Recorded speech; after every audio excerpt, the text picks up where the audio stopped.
আসসালামু আলাইকুম ভিউয়ার্স, আজকে আমি আপনাদের সাথে 5 থেকে 6 বছরের বেবি সালোয়ার কাটিং ও সেলাই শেয়ার করব। তো চলুন কথা না বাড়িয়ে শুরু করা যাক। তো আমি এখানে কাপড় নিয়ে নিয়েছি বেবির মেজারমেন্ট অনুসারে। তো এটাকে আমি 4 ভাঁজে ভাঁজ করে নিলাম। তো 4 ভাঁজে এখানে আছে 9 ইঞ্চি পরিমাণ।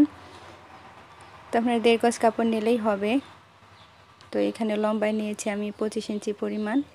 তো এখানে 2 ইঞ্চি এলাস্টিকের জন্য নিতে হবে, আর এরপরে 1 ইঞ্চি সেলাইয়ের পরে 22 ইঞ্চি ঝুল টিকবে। তো এখানে আমি এক পাশ থেকে 2 ইঞ্চি এলাস্টিকের ঘরের জন্য জায়গা রেখে দিলাম, আর এখান থেকে উপর থেকে নিলাম আমি 12 ইঞ্চিতে হাইয়ের মাপটা নিচ্ছি। আর যদি নিচ থেকে নিতে হয় তো 2 ইঞ্চি এলাস্টিকের ঘর বাদ দিয়ে তাহলে 10 ইঞ্চি থেকে নিতে হবে। খেয়াল করুন, আমি এই যে দেখিয়ে দিচ্ছি, এখান থেকে নিলে 10 ইঞ্চি আর উপর থেকে নিলে আপনাকে 12 ইঞ্চি থেকে নিতে হবে। তো এখানে হাফ ইঞ্চি পরিমাণ এভাবে রাউন্ড করে বাঁকা করে শেপ করে দিতে হবে। তো এই যে আমি হালকা বাঁকা শেপ তৈরি করে নিলাম। তো এরপর আমি পায়ের নিচের অংশের ঘেরের মাপ দিচ্ছি। তো আমি এখানে 8 ইঞ্চি নেব, যেহেতু নিচে আমি কুচি দেব। তো এই জন্য সম্পূর্ণ অংশই প্রায় রেখে দিলাম, 1 ইঞ্চি বাদ দিয়ে 8 ইঞ্চি। তো এখানে রাউন্ড শেপ করে নিলাম হালকা করে। তো এখন আমি মাপ অনুসারে কেটে নিচ্ছি।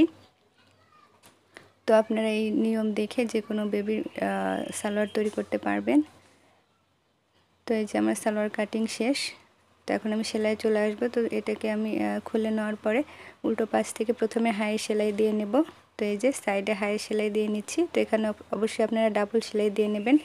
তো এই যে এখন অপর পাশেও আমি হাই সেলাই দিয়ে নিচ্ছি। তো দুই পাশে হাই সেলাই দিয়ে নেওয়ার পর এটাকে মাঝখান থেকে এভাবে টেনে আলাদা করে নিতে হবে, খুলে নিতে হবে। তো এই যে খুলে নেওয়ার পরে নিচের পায়ের অংশ আমি সেলাই করব। তো এই যে খুলে নিয়েছি, এখন নিচের পায়ের অংশে আমি সোজা পৃষ্ঠা বা ভাও পৃষ্ঠা এভাবে ছোট ছোট করে কুচি দেব।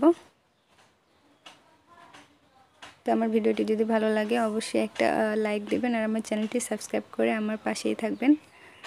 আর সালোয়ারটি কেমন হয়েছে অবশ্যই কমেন্টস করবেন, কারণ আপনাদের কমেন্টস আমাদের ভিডিও তৈরির উৎসাহ বাড়িয়ে দেয়।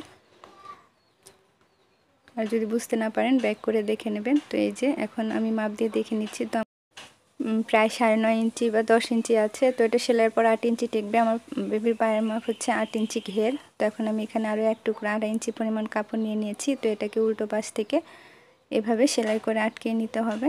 তো সেলাই করে আটকে নেওয়ার পরে বাড়তি অংশ আমি কেচির সাহায্যে কেটে নিলাম। তো এবার সোজা পৃষ্ঠা বা ভাও পৃষ্ঠা করে নেওয়ার পরে প্রথমে একটা চিকন করে ভাঁজ দিয়ে নিতে হবে। তো সম্পূর্ণ অংশে আমি এই যে প্রথমে একটা চিকন করে ভাঁজ দিয়ে নিলাম। তারপরে এটাকে ভাঁজ করে আবার সেলাইয়ের উপরে এনে বসিয়ে উপর দিয়ে চাপ সেলাই দিয়ে নিতে হবে। তো একইভাবে আমি অপর পাও তৈরি করে নিয়েছি। তো এই যে দুটো পায়ের অংশই আমার তৈরি হয়ে গেছে। এখন এটাকে উল্টো পাশ থেকে সাইড সেলাই দিয়ে নিতে হবে। তো এই যে উল্টো পাশ থেকে আমি বসিয়ে সাইড সেলাই দিয়ে নিচ্ছি। তো এই সাইড সেলাইটাও আপনারা ডবল করে দিয়ে নেবেন, এতে করে সহজে ছিঁড়ে যাবে না। তো সাইড সেলাই দিয়ে নেওয়ার পর এখন আমি উপরে কোমরের অংশে এলাস্টিকের ঘর তৈরি করব। তো এই যে আমি ডাবল সেলাইও দিয়ে নিলাম। তো এখন এই যে আমি এলাস্টিকের ঘর তৈরির জন্য উপরের অংশে চিকন করে একটা ভাঁজ দিয়ে প্রথমে সম্পূর্ণ অংশে সেলাই করে নেব। তো ভাঁজ দিয়ে সেলাই করে নেওয়ার পর এখন আমি বেবির মেজারমেন্ট অনুসারে এলাস্টিক কেটে নেব। তো এই যে আমি আমার বেবির মেজারমেন্ট অনুসারে এলাস্টিক কেটে নিয়েছি এবং এটাকে আমি দুই পাশ থেকে এভাবে কয়েকবার ঘুরিয়ে ঘুরিয়ে সেলাই দিয়ে শক্ত করে আটকে নেব। তো শক্ত করে আটকে নেওয়ার পরে উল্টো পাশে যে সালোয়ারের উল্টো পাশে এটাকে এভাবে ধরে উপরের অংশ এভাবে ভাঁজ দিয়ে ঘুরিয়ে ঘুরিয়ে সেলাই করে আটকে নিতে হবে।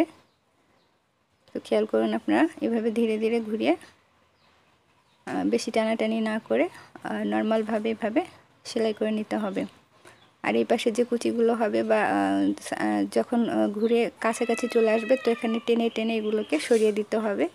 এলাস্টিকের ঘরটাকে ফাঁকা করে ভিতরে এলাস্টিকটাকে সরিয়ে এভাবে সম্পূর্ণ অংশে ঘুরিয়ে ঘুরিয়ে সেলাই করে নিতে হবে। তো এভাবে সম্পূর্ণ অংশ সেলাই করে নেওয়ার পরে